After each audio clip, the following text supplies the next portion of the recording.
Good morning, everyone. It's a great honor and pleasure to be here.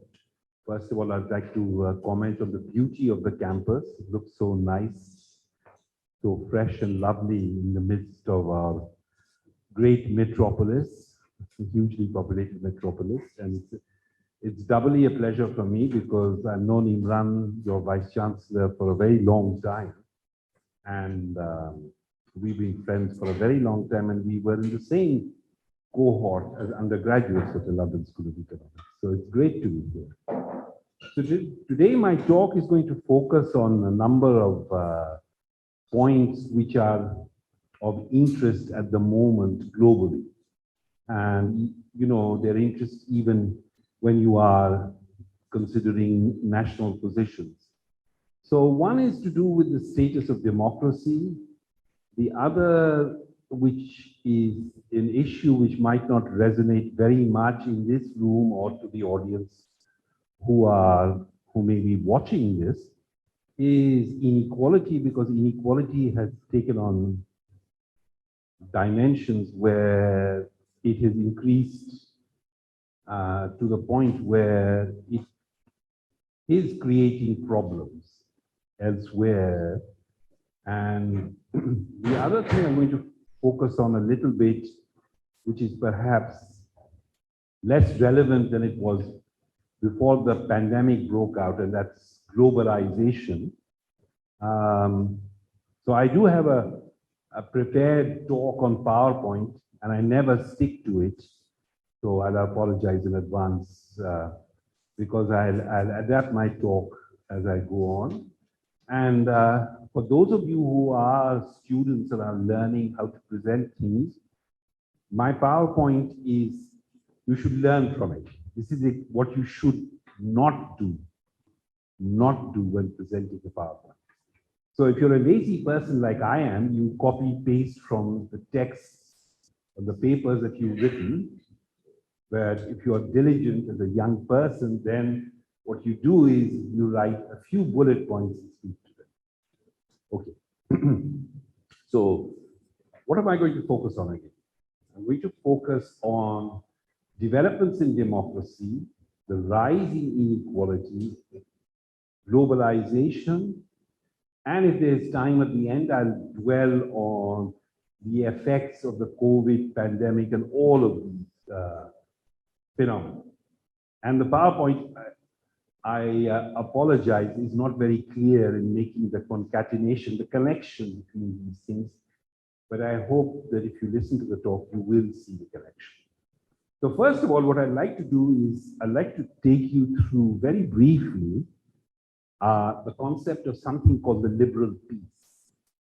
So the liberal peace is something which in political science, and I'm not a political scientist, I'm an economist, is something which needs to be distinguished from realist schools of political science.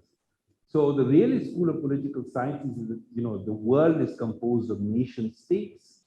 These nation states live in a state of anarchy vis-a-vis each other. So it's like the jungle. And what you need then is a balance of power between different countries. And once there is a balance of power between countries, there will not be conflict. Because, you know, people will make calculations and they say, but if we go to war, the other side is well equipped, you know, we may destroy the other side, but we get destroyed as well. So, but there's another concept called the liberal peace, and the liberal peace has got something to do with economics. That's why I know a little bit about it. And I spend a lot of my time in the United Kingdom, and it has some sort of resonance over there, given the developments there in the last 6 years. So the liberal peace idea is based upon the liberal tripod, which I don't have in the PowerPoint here. The tripod is like this. The tripod has 3 legs, right? So one leg is economic interdependence. The other leg is a common set of values.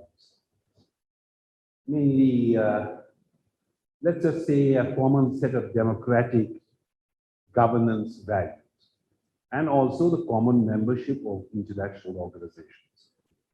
So, if you combine democracy and economic independence, there shouldn't be war.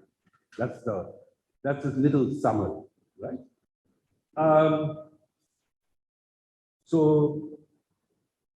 the European Union is something represents, a pillar of the liberal peace because it's a membership of an international organization, economic interdependence, common values. It doesn't work perfectly. And leaving the European Union, which Britain did, is like an act of war. I'll leave it there because I don't think that's terribly interesting. Now, within parentheses, I'd like to say that, the received wisdom at the moment, this is the religion of the day.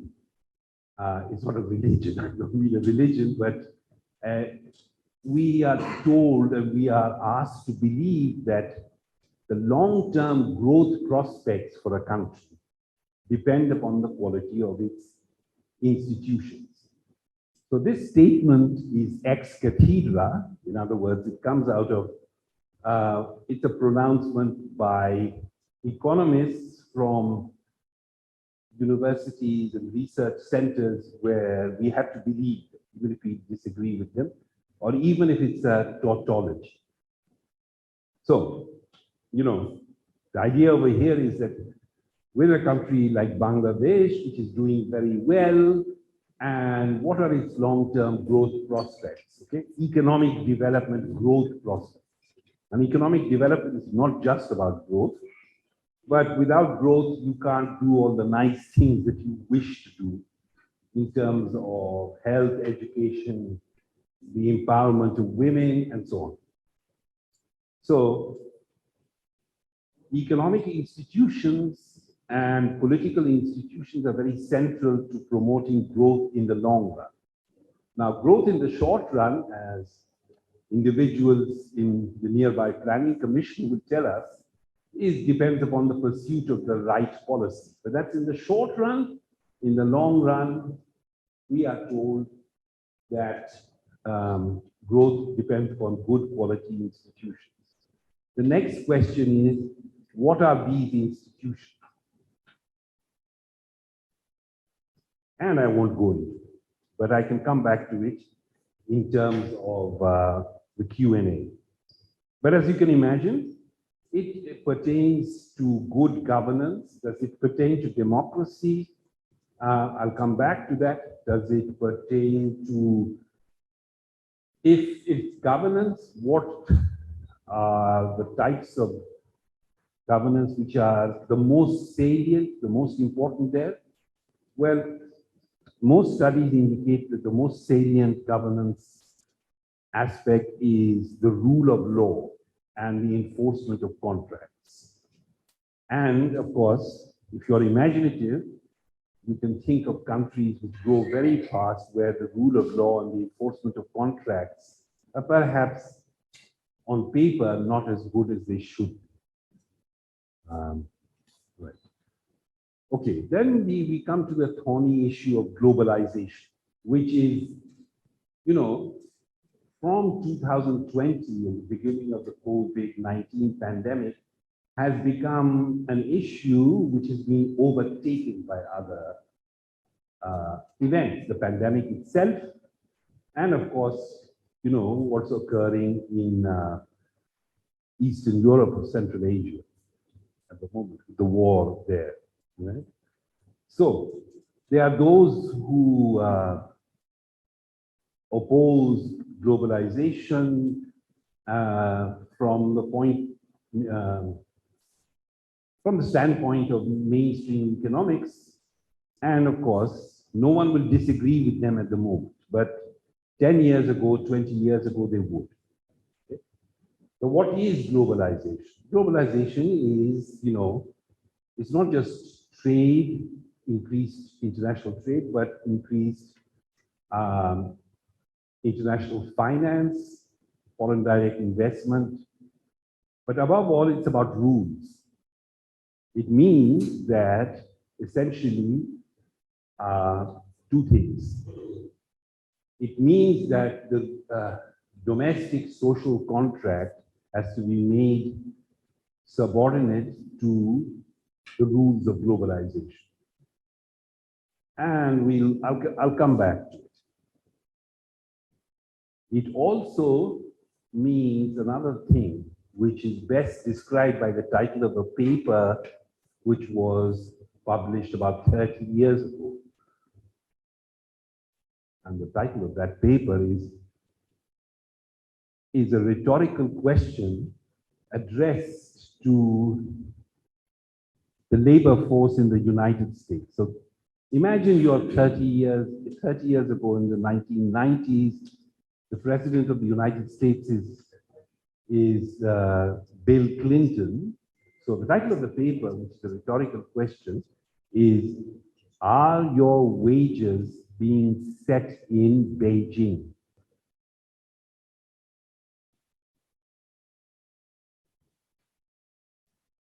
Right. What does that mean? Okay. Parallel to that, we have something else. Now, anyone who knows anything about manufacturing knows a couple of things, right? One thing is that manufacturing is something which is subject to very dynamic technical progress. Manufacturing, as opposed to services and agriculture, is more amenable to technical progress. And what we mean by technical progress, we generally refer to labor-saving technical progress. The use of robots. So it means that if there's labor-saving technical progress in manufacturing, then you have fewer people producing manufactured goods, right? Especially manufactured goods which are a higher value-added manufacturing. Right? So, manufacturing employment declines. The other thing about manufacturing is that most of the world's manufacturing is subjected to a value chain which is disembodied across nation states. In other words, components of goods are produced in different locations. And, there's no point looking at the back of anything you buy and looking at, the made in. When I was a child, we looked at made in where. Okay? Now it says, nowadays, there's nothing there. It says it's made in several countries. So in the end, everything is produced in China or areas which are part of the, that East Asian economic axis. And I believe I'm standing at the western end of that economic axis as I speak to you today. So if you haven't understood what I said, I mean that Bangladesh's economic progress is mainly down to its geographical location towards East Asia, being the bridge between South and East Asia. It benefits from that. Right? So there's a lot of serendipity associated with Bangladesh's economic progress. Okay, so what happens with, if we were doing year 3 international economics in this classroom instead of my lecture, I would be telling them that when you increase trade, the most dominant model of international trade tells us that the export sector, the factor of production used in the export sector, gains as a result of expansion in trade. So that's, we go back for a second to, are your wages being set in Beijing? So if goods are being exported from Beijing, then it means that the wages of American workers will be driven down towards the wages of workers in Beijing. And are you surprised that some of them voted the way they did in 2016? As a result, because they were promised some compensation for things like greater economic integration like NAFTA by one of the presidential, by the spouse of one of the presidential candidates in the United States in 2016. Anyway, so the result is essentially unskilled labor in the richer countries of the world, relatively unskilled labor. And by that we mean workers who worked in factories, workers without college education. That's the definition. That group has become the most disadvantaged group in the changes to the world distribution of income following the period of globalization. So in other words, what's happened is that globalization meant that China entered. So it means that China's labor force became part of the global labor force. And the previous, more privileged labor force in the developed countries in the world, the lower end of that labor force, they became disadvantaged. In other words, inequalities increased tremendously, especially in the richer countries of the world. And of course, inequality is an issue which no one cares about, in countries like Bangladesh. No one cares about that. But they will in years to come. Okay? So I won't bore you too much with the inequality issue because of where I am. Okay? Now, anywhere else, in a richer country, we'll have to speak of it. Huge. Okay? Because that is the most pressing problem. And that is the most pressing problem according to the international financial institutions as well. So, two things are responsible for the changes in the world distribution of income. Okay, one is technical progress in manufacturing, and nowadays technical progress in some services. We never go to a travel agent. We do our bookings online. We do our banking online, so it creates less and less demand for workers in banks. Doesn't seem like that in this country, but it will, believe me. It is coming, robots or human robots will replace workers, okay? So, the other thing is that there have been some studies which suggest that, if you have a very open economy, which is subject to shocks from abroad, you need bigger government to protect, more social protection to protect citizens from the vagaries, the ups and downs of globalization.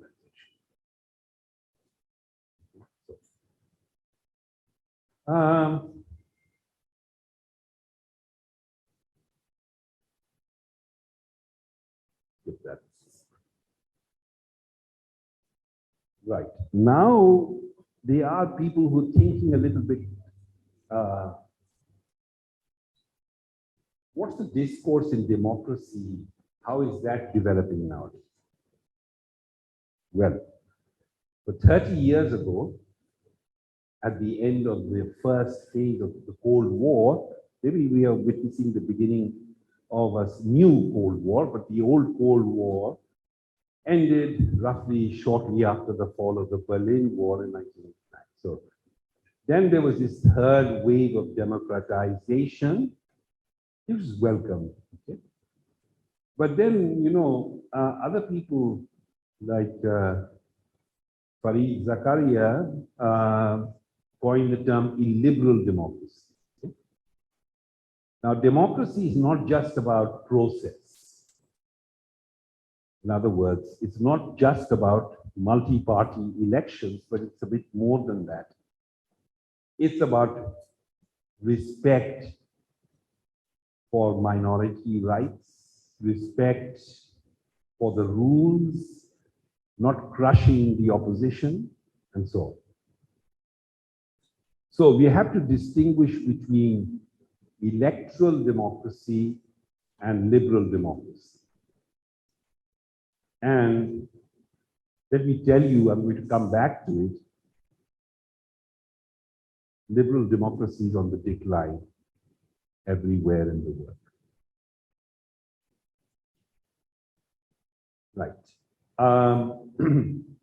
So, I'll do a little bit of an advertisement to some colleagues of mine who run the Varieties of Democracy database on democracy. And, you know, they do codings on democracy for every country in the world, including Bangladesh. And they have rich data on various aspects of democracy, including participatory democracy. And as I said, liberal democracy is on the decline. And they classify countries as liberal democracies, electoral democracies, electoral autocracies, and established autocracies. So, liberal democracies, electoral democracies, electoral autocracies, and established autocracies. So what's the difference? A liberal democracy is a country where you have multi-party electoral competition to elect governments, as well as respect for the constitution, for minority rights, the rule of law, and separation of powers, and an independent judiciary. An electoral democracy is where there are, you know, flaws to the process, especially the separation of powers, the independence of the judiciary, the rule of law is flouted, but they are elections. There are elections. Once this process goes on for a while, this country will transform itself into an electoral autocracy. Once that goes on for even longer, that nation states will become an established autocracy. So everywhere in the world, unfortunately, there is a slide. And including in the United States with, guess who? You know, with the election of Trump. Right. So what you get is throughout the world, particularly in the richer countries of the world, in the developed countries of the world, and in middle-income countries, established middle-income countries. Now, India and Bangladesh are now middle-income countries, but we are joined this club only very, very, very recently. We were poor, low-income countries until not so long, right? So, in middle-income countries, the more established middle-income countries are in South America, Latin America, countries like Brazil, Argentina, Mexico, and the richer countries of the world. All right. So what we see is that, you know, there is the growth of something called populism.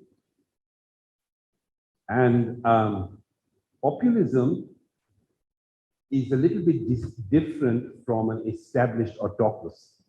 So an established autocracy is like in China or in Russia, right? Populism is something which is typically a result of an electoral process, but you have an election of someone who is a little bit demagogish, who does not listen to the advice of experts, and has a fairly thin agenda, and is probably, you know, insincere in what they say, but they appeal to nationalism. Now, these people can get elected, and they can get elected by an electorate who, if they vote for them, are voting for someone who will make them poor. Will make the poor already poor, or the relatively poor more poor, but they still vote for them. and they vote for them knowing that they are going to get poor. Why would that happen? Why would that happen? Cognitive dissonance? One reason could be is the history of inequality. Once, people are so disadvantaged that they feel that, the other side, the more mainstream political parties, will not do anything for them. So these are like the social democrats in Europe, or say the Congress party in India, right? Or the more centrist parties in countries like Brazil and Argentina. So these people are incompetent, they're insincere, they tell us that we do things for the, the ordinary person, but they don't, okay? So let's vote for this other guy who is, going to make us feel great again, So that can happen. And we have theories called prospect theory, regret theory, which combine psychology and uncertainty, mathematical uncertainty, to tell you why that sort of voting behavior can take place. So I don't want to go into the math. I actually took a vow not to do algebra in public, but I will do a little bit. So let's talk about a median individual. Who's a median individual? A median individual is the person right in the middle. This is not the average. It's the person, so there's 101, 51st is the median. It's not the average.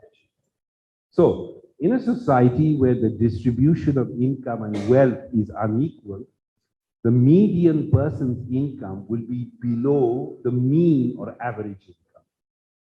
Okay? We need to grasp that point. The person in the middle will have less than the per capita income of his or her country.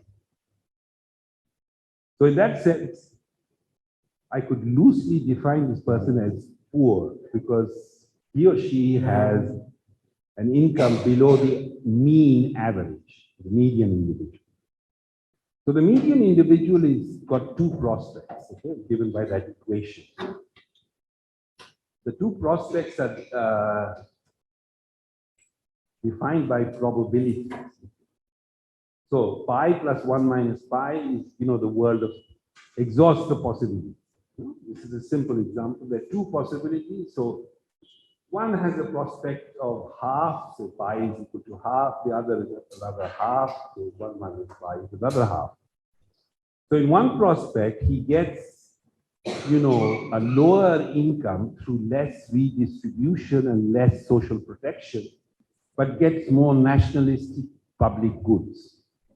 In the other prospect, which is from a more standard politician belonging to the more regular established political parties, he gets some promise of redistribution plus the kind of public goods which are right. Okay? So, whereas with the first prospect, he get Brexit in Britain, bash minority religions in India, etc., etc. Okay? So the issue is I can show you where this individual will actually, in the median, will vote to become poor for more nationalistic aims, which I'm not going to go into in my presentation. And if in an election, it's the median person, in a fair election, it's the median person who will swing the election. Right? So you get populists elected. It's a good time to leave. Then you have two sets of politicians who compete. And they sent out memes, okay? That's why I never do Facebook and stuff like that. So they say, they Twitter, Facebook. And sometimes there can be certain extraneous events which will make certain messages like a virus.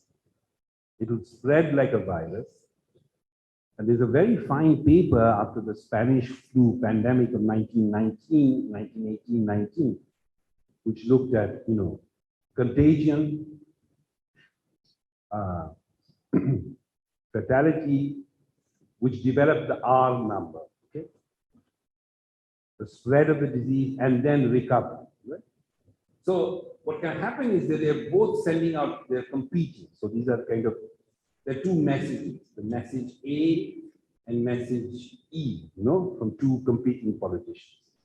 And sometimes what can happen is that there can be events which turn the message of the populist politician, the challenger, makes it viral.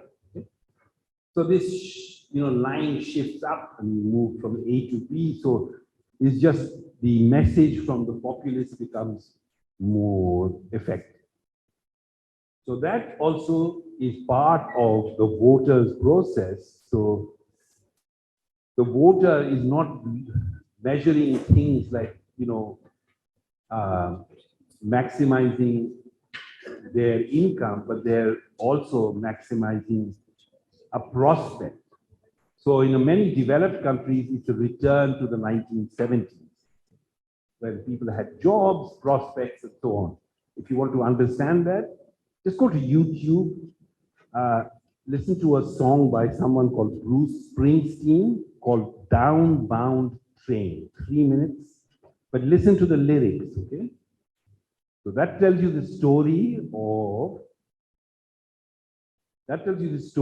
of, blue-collar workers. All right.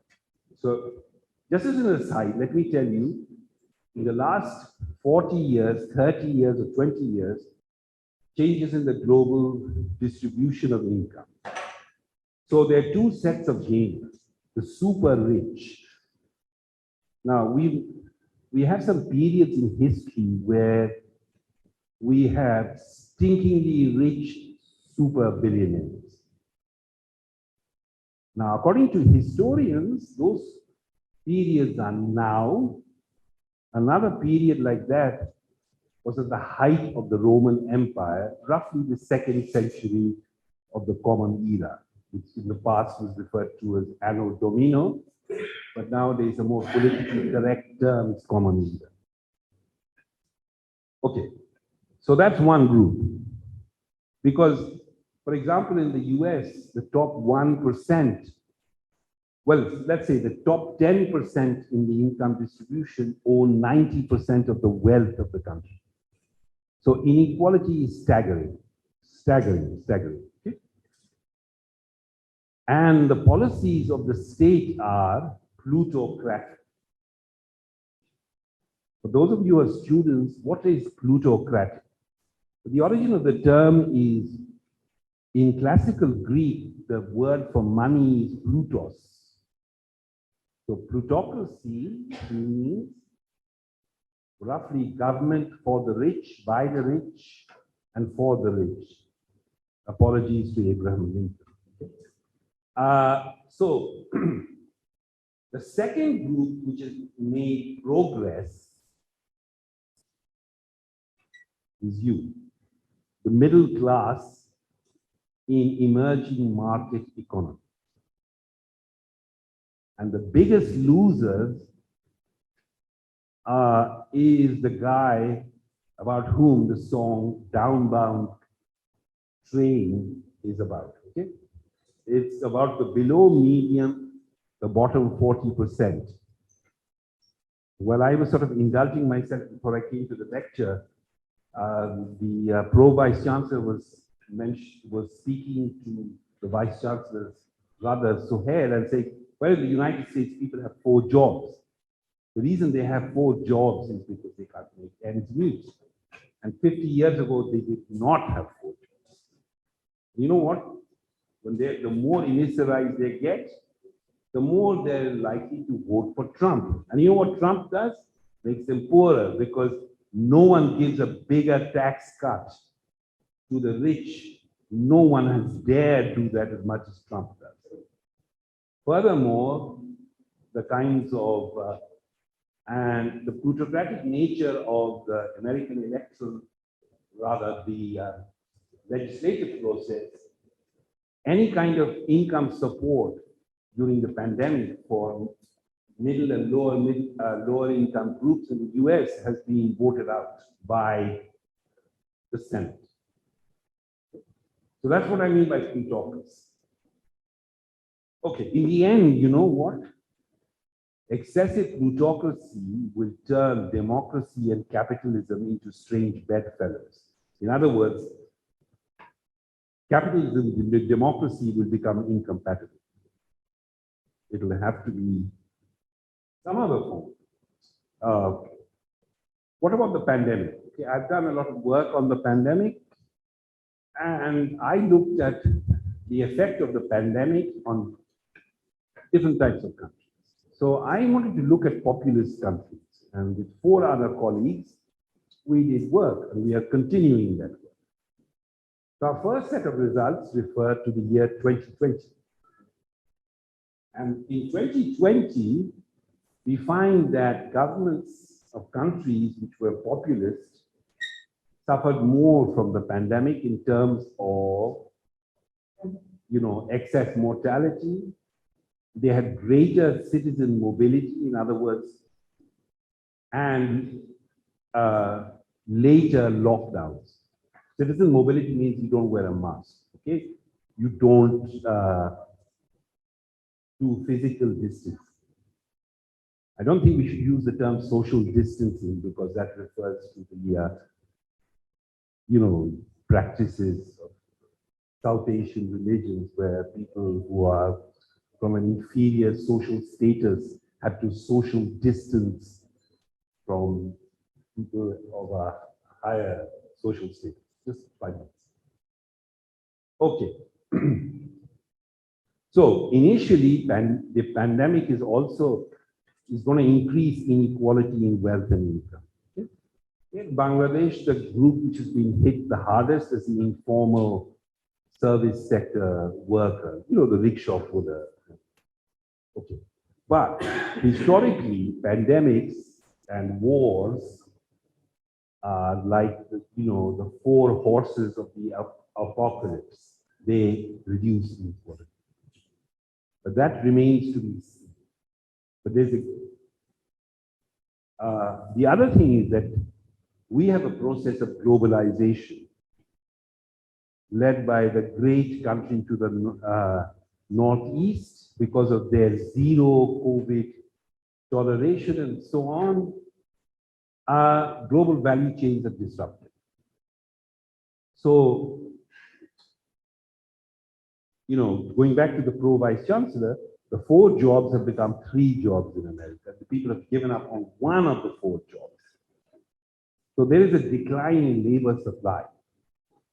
And workers in the richer countries of the world just find themselves, just like after the Black Death of the 14th century, in a slightly better position.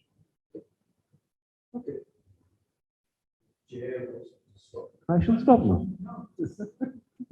Show me something which looks like stop now. Okay, it's done. I'm done. Thank you very much.